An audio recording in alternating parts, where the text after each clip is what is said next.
Hi friends, అందరికీ నమస్కారం. Friends, breaking update అయితే తెలుసుకుందాం. టీడీపీ ఎమ్మెల్యేకి సంబంధించి ఒక ముఖ్యమైన అప్డేట్ అయితే వచ్చింది. వీడియో పూర్తిగా చూడండి, అలాగే తప్పకుండా లైక్ చేయండి. మరిన్ని అప్డేట్స్ కోసం ఛానల్ వెంటనే సబ్స్క్రైబ్ చేసుకోండి. ఇంక వివరాల్లోకి వెళ్ళిపోతే, ఆంధ్రప్రదేశ్లోని ఏర్పడిన కూటమిలో భాగంగా చాలా మంది నేతలు పలు ప్రాంతాలలో నిలబడి గెలిచిన వారైతే ఉన్నారు. అలా మొదటిసారి నిలబడి గెలిచిన వారిలో అమిలినేని సురేంద్రబాబు కూడా ఉన్నారు. రాయలసీమలోని కళ్యాణదుర్గం నియోజకవర్గ ఎమ్మెల్యేగా ఆయన అయితే ఉన్నారు. ముఖ్యంగా అక్కడి కార్యకర్తలకు అన్ని విధాలుగా ఆయన సహాయం చేస్తూ ఉంటారు.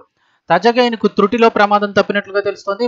బెంగళూరు నుంచి సురేంద్రబాబు అనంతపురం వస్తూ ఉండగా బాగేపల్లి టోల్ ప్లాజా సమీపంలో ప్రయాణిస్తున్న ఆయన కారు ఒక లారీని ఓవర్టేక్ చేస్తున్న సమయంలో ముందుగా వెళుతున్న ట్రాక్టర్ను ఢీకొట్టిందంటున్నారు.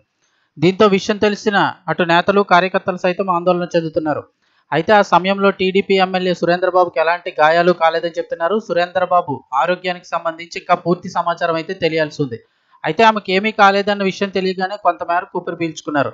ముఖ్యంగా తన నియోజకవర్గంలో కూడా ఎన్నో కార్యక్రమాలు చేపట్టి మంచి పేరు సంపాదించారు. 2024 శాసనసభ ఎన్నికల్లో 37,000 ఓట్లతో గెలిచారు. అలాగే భైరవాణి తిప్ప నీటిపారుదల ప్రాజెక్టుకు సైతం తాను గెలిచిన వెంటనే 2 ఏళ్లలో పూర్తి చేస్తానంటూ కూడా ప్రజలకు హామీ ఇచ్చారు.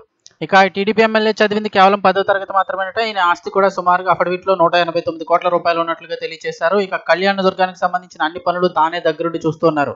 ఎన్నికల ముందే ఆయన ఈ ప్రాంతంలో ఆయన హవా బాగానే కొనసాగింది. రాయలసీమలో అత్యధికంగా పేరు పొందిన ఎమ్మెల్యేగా పేరు సంపాదించారు ఈ అమిలినేని సురేంద్రబాబు. మరి ప్రమాద సంఘటనపై టీడీపీ ఎమ్మెల్యే అభిమానులకు ఎలాంటి విషయం తెలియజేస్తారో చూడాలంటున్నారు. ఈ విషయంపై అయితే ఇంకొంత సమాచారం అయితే రావాల్సి ఉంది.